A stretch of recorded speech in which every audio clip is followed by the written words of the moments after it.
애굽 땅에서 나온 나를 기억할 것이니라. 이런 제목으로 하나님 말씀을 전하겠습니다.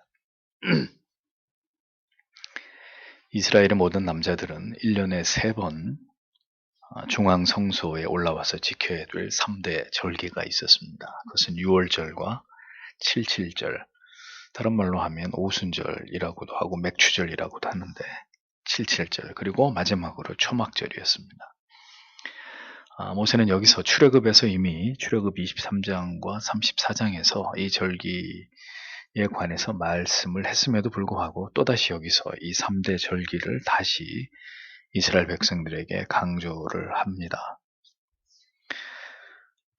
출애굽에서 한 이야기들을 더 구체적으로 확대시키고 발전시킨 내용을 다시 출애굽의 2세대들에게 전하고 있었던 것이죠. 절기를 지킴으로 하나님께서는 이스라엘을 위해 행하신 위대한 구원의 역사를 이스라엘 백성들이 절대로 잊지 않고 해마다 그것을, 그 의미를, 그 교훈을 기억하고 기념하라고 분명히 명령하신 것입니다. 근데 구약의 모든 절기는 잘 아시는 대로 그리스도께서 이 땅에 오셔서 모든 율법을 다 이루신 이후에 모두 폐지가 되었죠. 지금은 오직 주님의 날, 주일만이 성도에게 가장 중요한 날일 뿐입니다. 그럼에도 불구하고 우리가 이러한 절기에 대한 규례를 다시 성경을 통해서 되새겨 보아야 하는 이유는 이 절기들을 지키는 규례에 관한 말씀을 통해서 하나님 경외하는 올바른 신앙의 정신과 태도를 우리가 배워야 하기 때문입니다. 그럼 그것은 왜 배워야 하느냐? 모든 시대 속에 시대의 정신이 자꾸 교회 안에 침투해 들어온단 말이죠. 이 절대 불변의 하나님 경외하는 도가 세상에서 만들어진 인본주의적인 사상들이 교회 안에 침투해 들어오면서 그 시대의 정신이 하나님 경외하는 도를 자꾸 무너뜨리고 훼손시키고 그것을 인간 중심으로 자의적으로 해석하게 만들어서 하나님이 예배하는 것들을 자꾸 타락시키고 변질시키는 일들이 일어나니까 우리는 계속 이런 말씀들을 보고 또 보고 공부하고 그 의미를 깨달아서 그것을 흔들지 않으려고 노력해야 되는 것입니다. 하나님 경외하는 그 정신과 그 중심을 절대로 우리 안에서 그것이 약화되지 않도록 해야 된다는 거죠.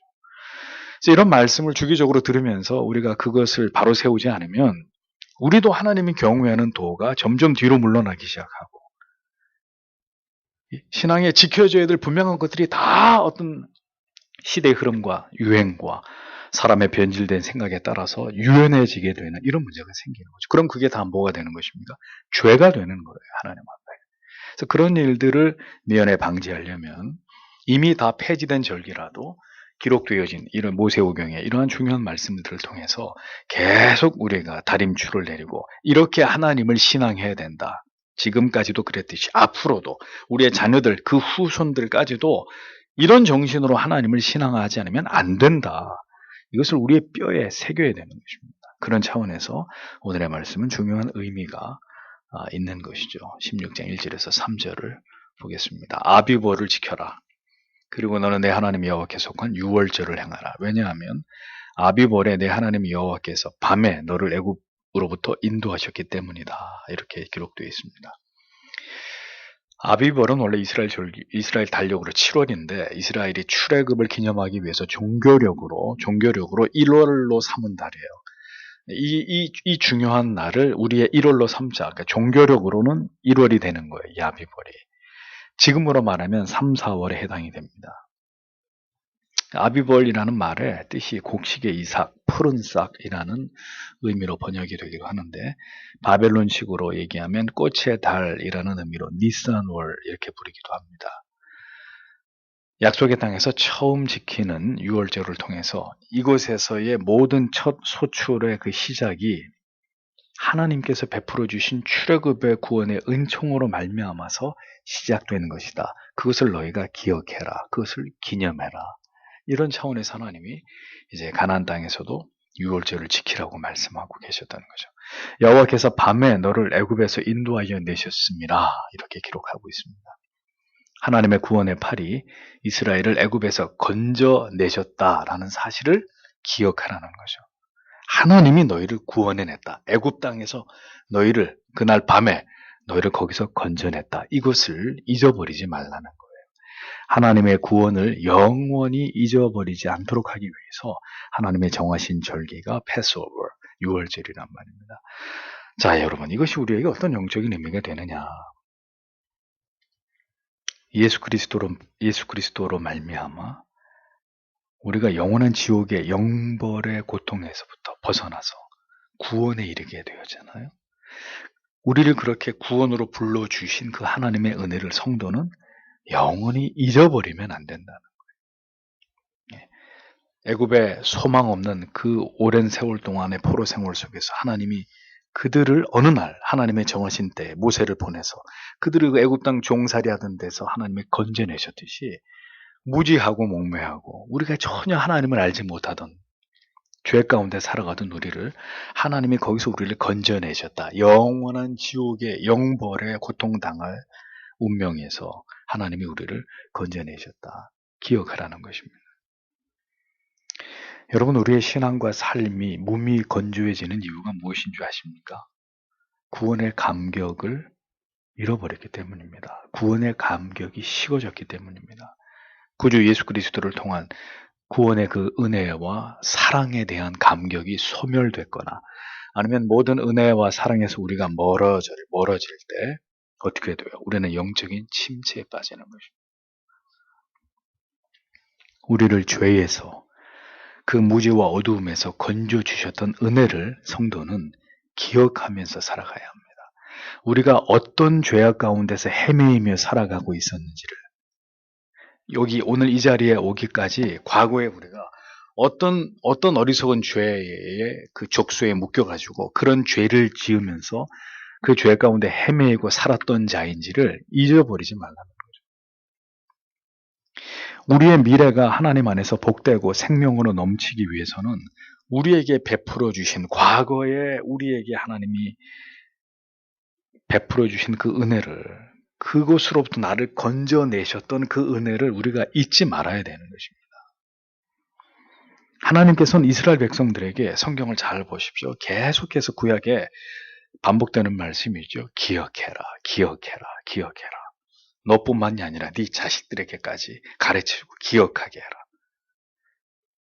과거를 하나님께서 이스라엘, 우리를 위해서 행하신 일들이 무엇이었는지를 절대로 잊어버리지 말고 그것을 자손들에게 반드시 가르치라고 거듭거듭 강조합니다. 사사기 앞에까지.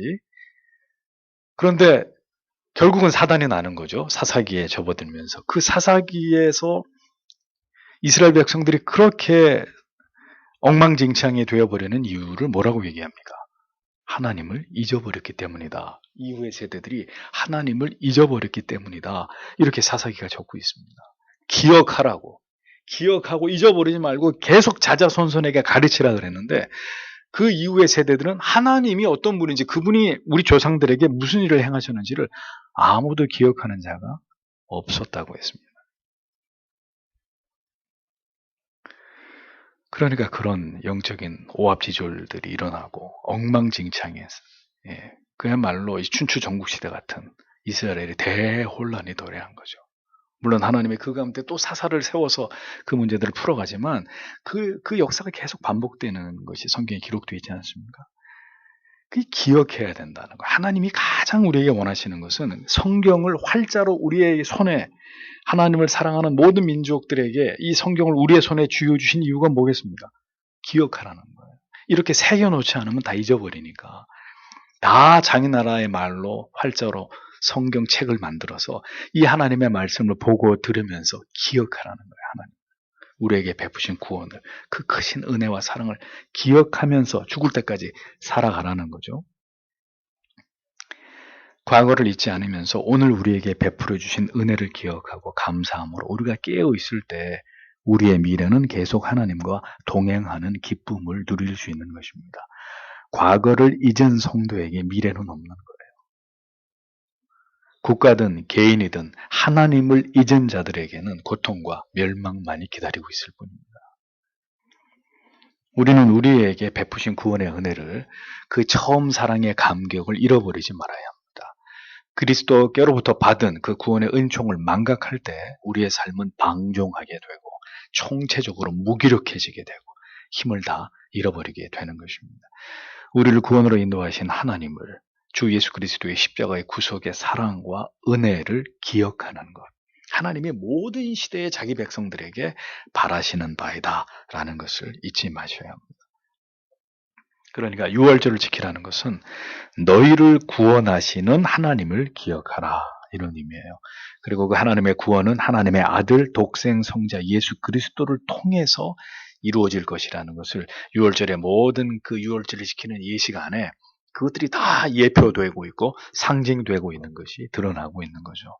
2절에서 3절을 보겠습니다. 그리고 여호와께서 그의 이름을 거기에 거하게 하기 위하여 택하실 그 장소에서 너는 내 하나님 여호와께 양과 소로 유월절 희생 제사를 드리라. 너는 그것과 더불어 유교병을 먹지 말 것이다. 7일 동안 너는 그것과 더불어 고난의 떡인 무교병들을 먹을 것이다. 왜냐하면 내가 애굽 땅에서 서둘러 나갔기 때문이다. 내가 네 생애의 모든 날들 동안 애굽 땅으로부터 나온 날을 기억하기 위해서, 이렇게 기록되어 있습니다.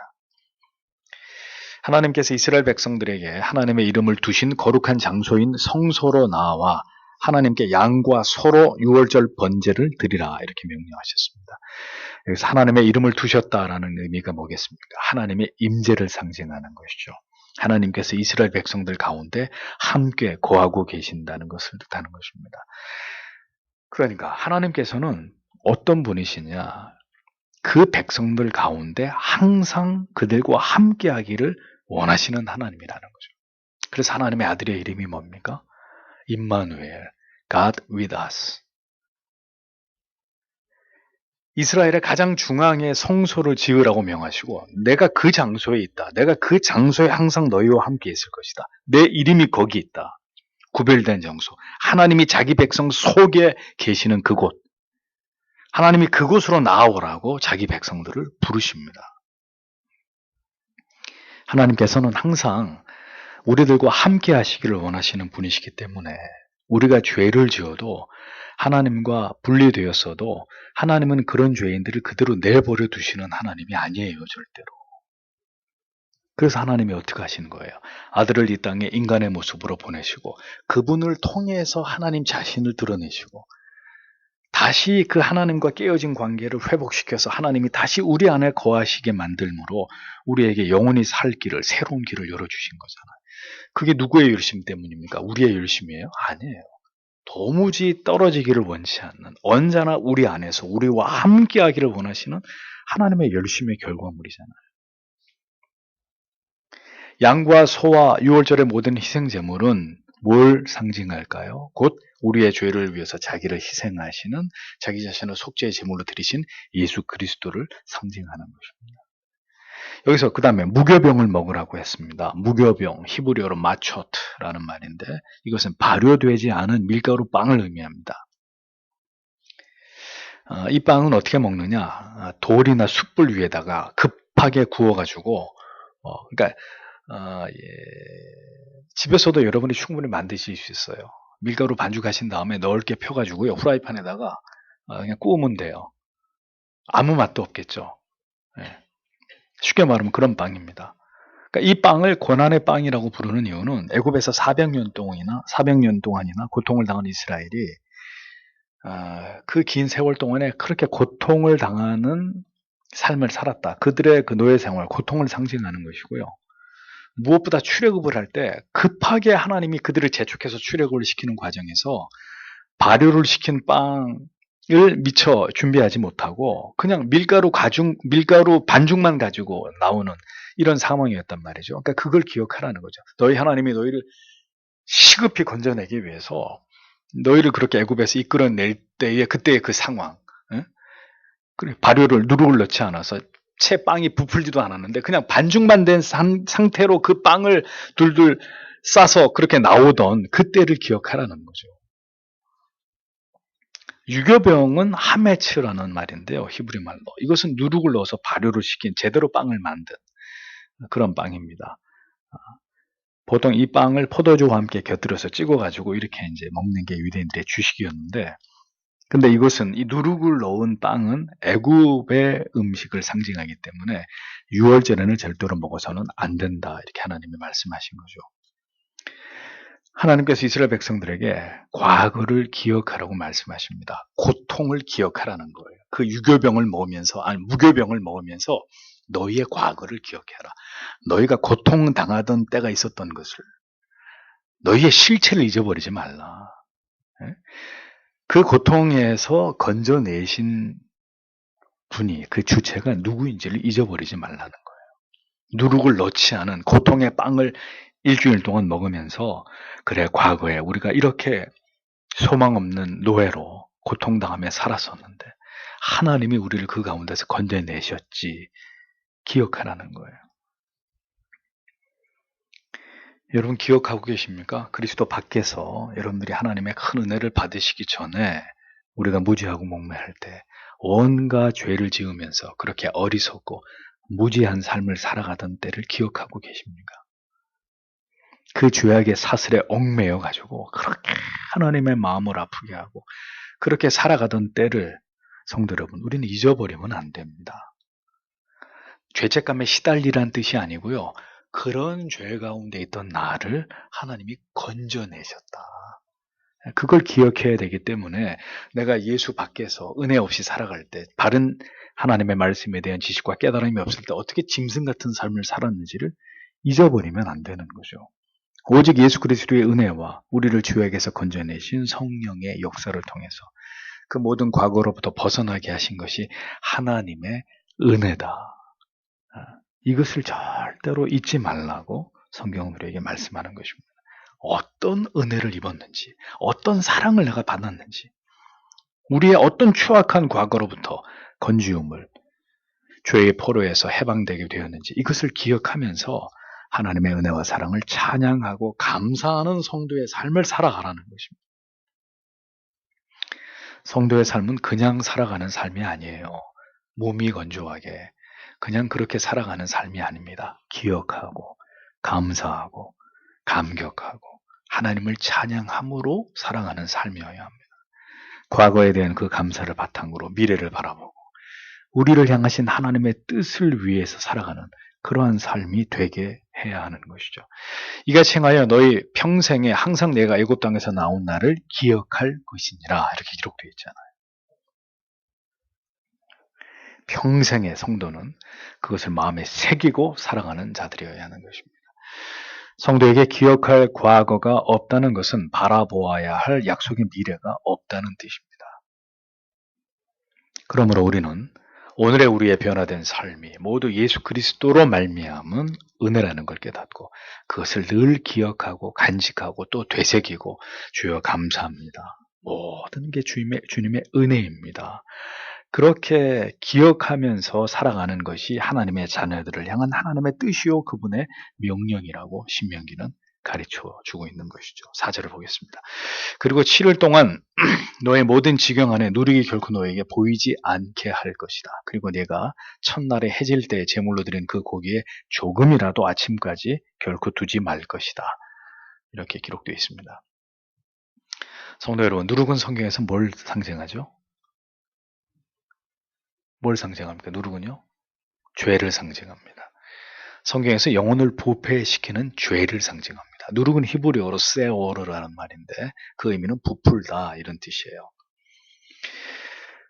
하나의 죄가 우리 안에 들어오게 되면 그게 아무리 작은 죄를 할지라도 작은 누룩이 반죽 전체를 부풀게 하듯이 그 죄가 어떻게 되죠? 순식간에 커지기 마련입니다. 그 죄는 반드시 다른 죄들을 불러들이고 우리의 양심을 급격히 무뎌지게 함으로 인해서 계속 더 많은 죄를 범하도록 만듭니다. 공동체 안에서 한 사람의 죄를 허용하면 다른 사람들까지 모두 다 죄를 범하게 되는, 죄는 그렇게 무서운 파급력을 가지고 있습니다. 누룩처럼 번져가면서 삽시간에 전체를 파괴시키고 죄로 물들게 하는 파괴력을 가지고 있단 말이죠. 무엇이요? 죄가.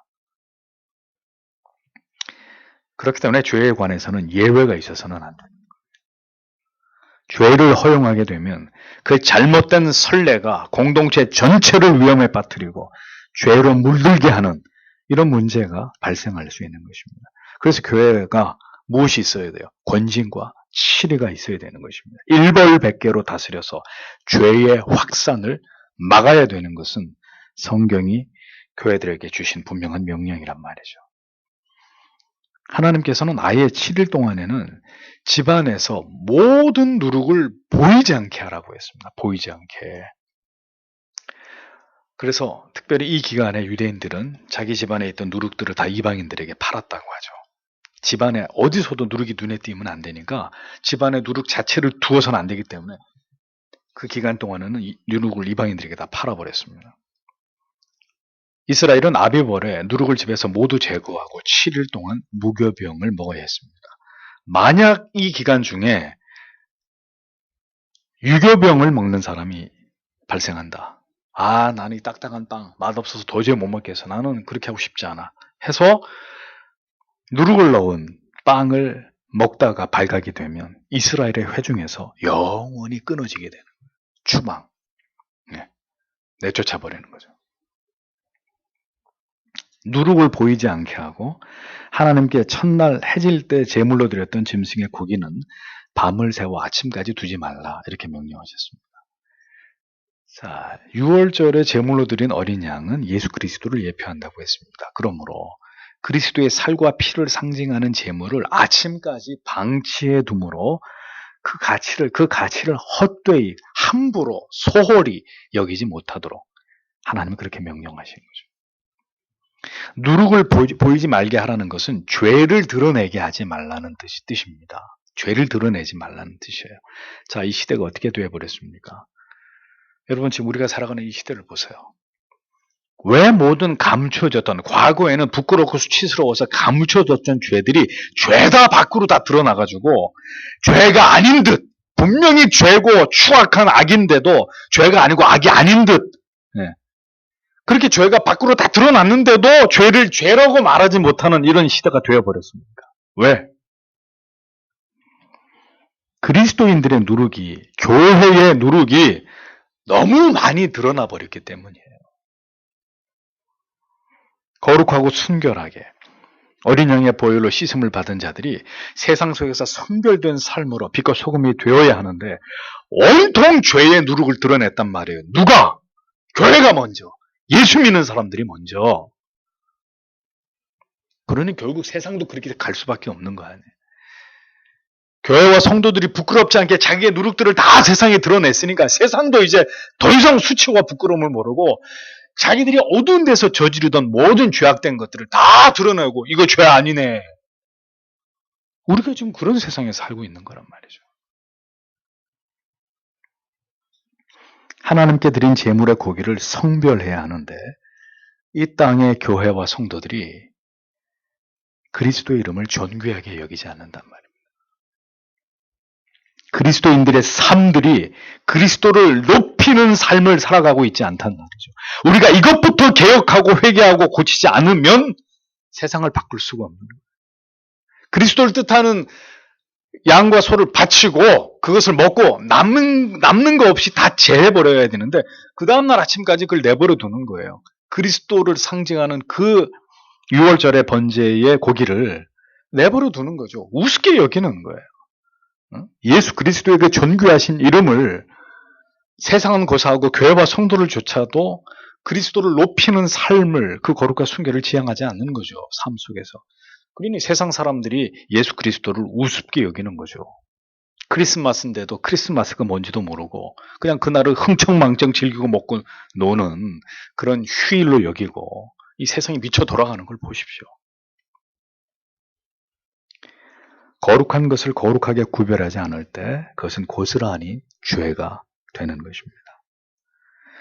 이어서 6월절을 어떻게 지켜야 할지를 계속 말씀합니다. 5절에서 7절 너는 내 하나님 여호와께서 너에게 주시려는 내 성들의 한 곳에서 6월절 제사를 결코 드릴 수 없다. 그러나 내 하나님 여호와께서 그의 이름을 거기에 두기 위해 택하실 그 장소에서 내가 애굽으로부터 나오던 시각 그 해가 지는 저녁에 너는 6월절 제사를 드릴 것이다. 그리고 내 하나님 여호와께서 그 안에서 택하실 그 장소에서 너는 구워야 할 것이다. 그리고 너는 먹어야 할 것이다. 그리고 너는 그 아침에 돌이켜야 할 것이다. 그리고 너는 내 장막들로 가야 할 것이다. 이렇게 기록되어 있습니다.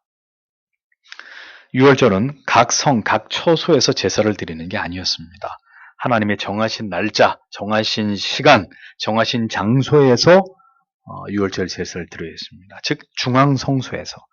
시간은 애굽에서 나오던 시각, 초저녁 해질 무렵에 유월절 제사를 하나님 앞에 드려야 했습니다. 이것은 하나님이 세우신 법입니다. 법. 네. 그냥 우리 집 앞에서 그냥 집 앞에 앞마당에서 하면 안 될까요? 그거 꼭 초저녁까지 기다려야 됩니까? 아침에 그냥 새벽에 하고 끝내면 안 될까요? 절대로 그렇게 할 수 없는 일이에요. 하나님이 세운 법입니다. 성도 여러분, 신명기를 강의하면서 여러분들에게 여러 차례 말씀드렸습니다. 하나님을 예배하는 것은 우리의 임의대로, 우리의 상황이나 형편에 따라서 마음대로 변경할 수 있는 것이 아닙니다. 그렇게 하면 그것은 모두 하나님 앞에 죄가 된다는 것을 간과해서는 안 됩니다. 여러분 말씀드렸죠? 신앙에서 가장 위험한 것이 뭐라고요? 우리의 임의대로, 고의적으로 하나님의 뜻을 거스리는 것입니다. 우리의 상황과 형편에 따라서 하나님의 법을 어기는 것입니다. 죄라는 것을 알면서도 그 죄를 범하는 것입니다. 그런데 그 죄에는 반드시 하나님의 형벌이 따른다는 걸 자꾸 간과하는 거죠. 그 죄에 대한 하나님의 벌이 따르는데 우습게 여기는 거예요. 다 함께 정한 시간, 정한 장소로 모여야 했습니다. 거기서 모두 제사를 드리고 고기를 구워 먹습니다. 예수 그리스도의 복음의 은혜가 모든 가족들에게, 모든 사람들에게 전해져야 되는 거죠. 그리고 다음날 아침 모두 자기 집으로 돌아갑니다. 그러니까 모든 이스라엘 백성들이 모두 성소로 나와서 그곳에서 제사를 드리고 그 고기를 함께 나눠 먹었다. 그게 예배라는 거예요, 예배. 예. 모든 가족들이 모두 한 자리에 나와서 모두 함께 하나님께 예배를 드리고 모두 함께 예수 그리스도의 복음을, 하나님의 말씀을 받는 것입니다. 그렇게 예수 그리스도의 복음을 모두가 함께 받아 누리고 성도들이 함께 교제하는 이것이 예배의 정신입니다.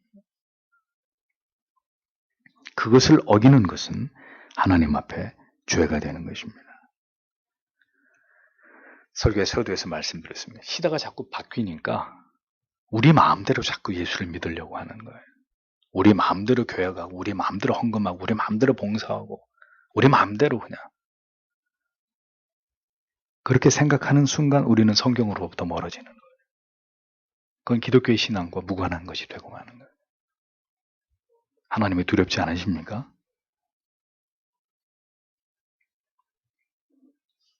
부디 우리가 임의로 결코 바꿀 수 없는 것들을 우리가 바꾸는 죄를 범하지 마십시오. 이것은 하나님을 정면에서 하나님을 배신하는 행위예요. 하나님을 눈앞에 두고 그분에게 등을 돌리고 거기 잠깐 계시오. 나는 내 마음대로 해야 되겠소. 무서운 죄를 범하는 거예요. 유월절 순수의 마지막 규정을 보십시오. 8절에 6일 동안 너는 무교병들을 먹을 것이다. 그리고 제7일에는 내 하나님 여호와를 위한 성회, 너는 결코 일을 하지 말 것이다. 이렇게 기록되어 있습니다. 유월절을 지키는 동안 이스라엘 백성들은 모두 무교병을 먹으면서 제7일째 되는 날에는 이날은 성회로 모입니다. 거룩한 날인데 이스라엘 모든 백성들이 모여서 하나님을 예배하는 날이었습니다. 유월절의 하이라이트, 마지막 날. 이 날은 절대로 아무 일도 해서는 안 된다. 어떤 경제적인 일이나 직업상의 일이나 어떤 개별적인 일들 다 금하고 온전히 하나님 앞에 나와서 경배와 하나님께 감사를 드려야 되는 그런 날이었습니다. 이것은 하나님의 명령이고 안식일의 개념이 사라지고 주일을 지키는 오늘의 그리스도인들에게도 반드시 이 정신은 지켜지고 계승되어야 되는 법입니다. 법. 참고사항이 아니에요. 그렇게 해도 그만 안 해도 그만이 아니에요. 이건 법이라고요. 법. 주일은 주님을 위한 날입니다. 그래서 영어로 The Lord's Day 이렇게 돼 있잖아요. 주일이란 말이에요. 주일. 주님의 날. 온전히 그날은 하나님을 예배하고 진리의 말씀을 듣고 배우고 성도가 진리 안에서 교제를 나누고 어려움에 처한 지체들을 돌아보는 날입니다. 결코 다른 용무로 이 구별된 날을 범하는 것은 하나님이 경외하는 도를 어기는 명백한 죄가 되는 것입니다. 예배를 드렸다 하더라도 예배를 1시간 가서 드렸으니까 나머지 시간은 임의대로 우리 개인을 위한 목적으로 다른 목적으로 사용한다면 이것 또한 주일을 하나님 앞에 올바로 예배하는 것이 아닌 죄가 되는 것입니다. 종일토록 하나님을 예배하고 깊이 자기의 영혼을 선포된 말씀을 통해 돌아보고 뜻을 세워서 자기의 삶에 오늘도 주신 말씀을 통해 중대한 결단을 내리고 성도와 깊은 영적인 교제를 나누고 그리스도의 사랑을 실천하는 날이 오늘 이 시대 안식일이 아니지만 주일이란 말이에요. 그것이 주일을 지키는 성경과 그리고 교리와 웨스트민스터 신앙 고백서가 우리에게 가르쳐주고 있는 주일 성수의 길이란 말이죠. 길. 주일은 삼위 하나님께 집중하는 날입니다. 그날은 온통 성부, 성자, 성령 하나님을 알고 하나님에 대해서 나누고 하나님께 성도가 함께 기도하고 하나님을 배우고 그 사랑을 나누는 하나님을 경외하고 사랑하기를 깊이 다짐하고 결심하는 다음 주에 승리하고 또 만납시다. 그렇게 하고 다시 여러분들의 삶의 현장으로 파송받는 그날이 주일이란 말이에요.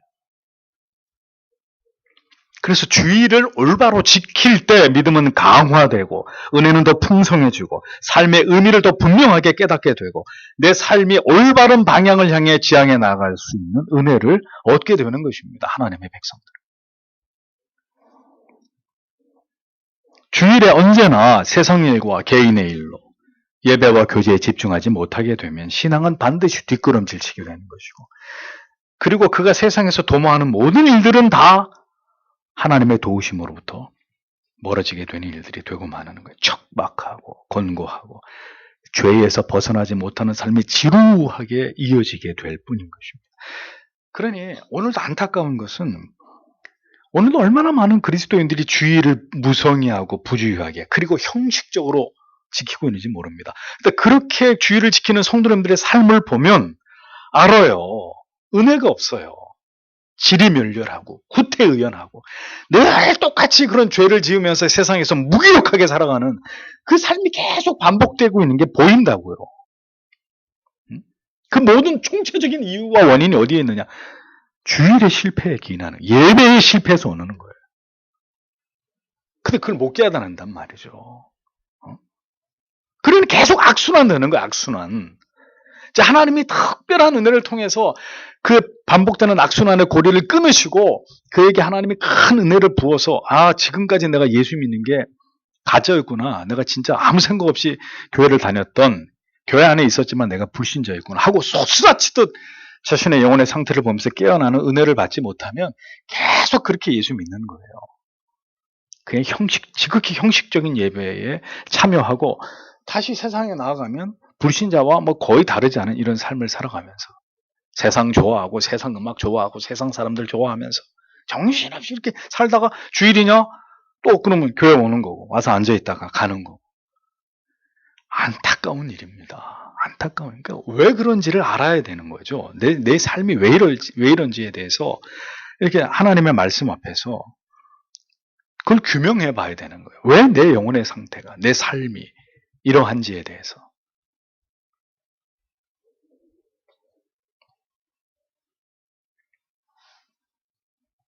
부디 이 모든 하나님을 경외하는 법도와 원리를 어기거나 깨트리지 않으시는 여러분들이 되시기를 목사는 바랍니다.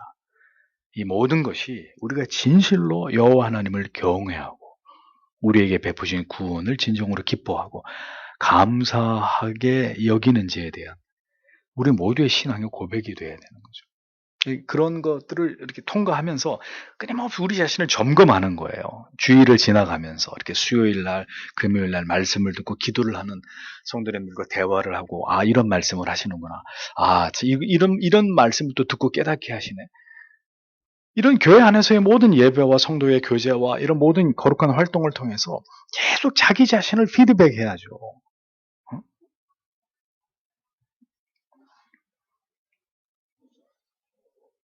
하나님께서 우리 영혼과 우리의 삶의 가장 중심이 되기를 원하십니다. 흔들리지 않고 요동하지 않는 무엇으로도 타협하지 않는 그 신앙의 기준 중심이기를 원하십니다. 이것은 하나님의 그 백성들을 향하신 영원하신 뜻이고 명령이에요. 명령. 유월절을 지키는 모든 규례는 모든 시대를 초월해서 하나님 자녀들에게 우리가 하나님을 어떻게 경외해야 할까요? 라는 물음에 대한 우리에게 뚜렷한 해답을 제공해 주는 살아있는 교훈입니다. 그러니까 이런 신앙의 이런 기본들이 바로 서 있어야 신앙이 잘 성장해 나갑니다. 오래 교회를 다녀도 신앙이 더디 성장하는 것은 신앙의 기본기가 잘못되기 때문에 그래요. 자기 생각대로 믿으니까 안 자라는 거예요, 믿음이. 근데 성경이 말씀하는 철저한 원리, 예배의 원리, 기도의 원리, 말씀의 원리, 성경이 우리에게 말씀하는 그 풍성한 지식들을 하나하나 이렇게 차곡차곡 우리의 영혼에 쌓아 나가면 그 하나님의 말씀이 우리의 길을 열어준다는 거예요. 우리의 삶을 책임지고 그 하나님의 손에 이끌려서 우리의 인생이 사라져 가도록 그렇게 역사하신다니까요. 그래서 6월절은 우리에게 이 하나님 경외하는 도의 아주 기본적인 것을 가르치는 것입니다. 신명기, 레위기 전부 다. 그래서 이 구약의 앞부분에 있는 거예요. 이것이. 하나님이 자기를 소개하면서 하나님이 어떤 분인지를 가르치고 나는 너희의 여호와인데 너희는 나의 백성으로 너희가 나를 어떻게 알아야 되는 줄 아니? 너희가 나를 어떻게 경외해야 되는 줄 아니? 내가 지금부터 가르쳐 줄 테니까 그것을 너희가 지키고 너희 자녀들에게 지키게 하고 영원히 잊어버리지 말아라. 이걸 말씀해 준 게 모세오경이란 말이에요. 그러니까 우리가 이걸 공부하지 않으면은 신앙이 기본이 서지 않는 거예요. 그러니까 복음주의 교회처럼 자기들 멋대로 믿는 거예요. 자기들 멋대로. 예배도 자기들 마음대로 드리고 찬송도 자기들 마음대로 부르고 자기들 마음대로 하는 거예요. 자기들 마음대로 하고 있는데도 다 하나님을 위한다고 하는 거죠. 하나님은 나는 너에게 그렇게 하라고 한 적이 없는데 이런 문제가 발생하는 것입니다. 모든 하나님을 경외하는 도를 우리가 올바로 지켜 행함으로 우리의 삶이 하나님의 더 풍성하신 은혜 안에 거하는 견고한 우리의 믿음을 지켜나가는 그러한 삶이 되기를 소망합니다. 그렇게 여러분들이 하나님께 붙들리면 하나님도 여러분들을 붙잡고 가시는 거예요. 여러분들이 하나님의 율례와 법도에 자기를 메어야 폭풍이 몰아쳐도 하나님이 여러분들을 굳게 붙들으시고 그 모든 걸 지나가게 하십니다. 그것이 하나님께 영광을 돌리는 세상과 구별된 성도의 삶이라는 것을 잊지 않으시는 여러분들이 되시길 바랍니다. 주신 말씀을 생각하면서 다 같이 하나님 앞에 기도하겠습니다.